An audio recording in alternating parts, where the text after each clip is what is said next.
말씀 묵상 2026년 4월 15일 수요일.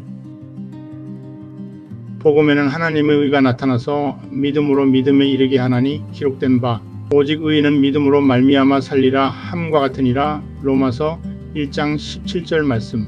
우리가 알거니와 무릇 율법이 말하는 바는 율법 아래에 있는 자들에게 말하는 것이니 이는 모든 입을 막고 온 세상으로 하나님의 심판 아래에 있게 하려 함이라. 그러므로 율법의 행위로 그의 앞에 의롭다 하심을 얻을 육체가 없나니 율법으로는 죄를 깨달음이니라.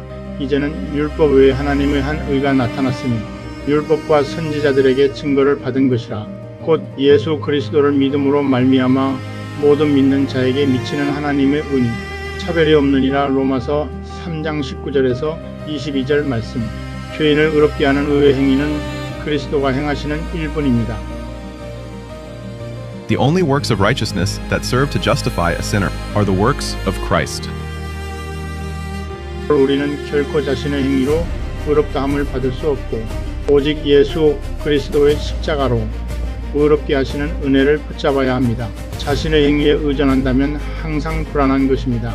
종교개혁자 마틴 루터는 자신의 죄 문제 앞에 처절하게 고통했고 그것을 해결하기 위해서 당시 교회가 제시하는 모든 것을 다 지켰지만 해결할 수 없었습니다.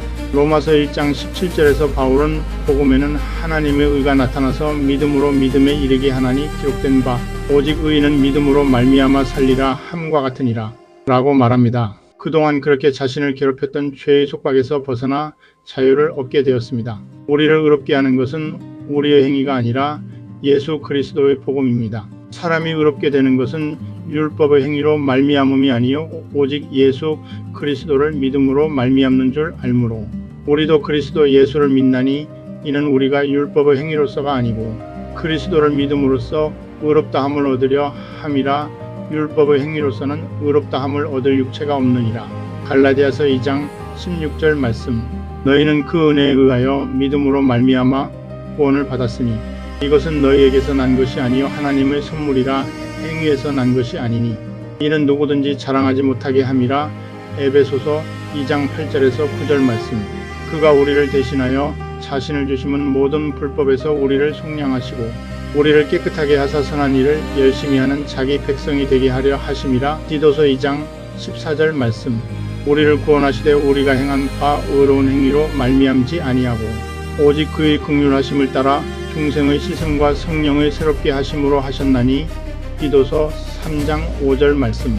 여호와 니시. 아멘.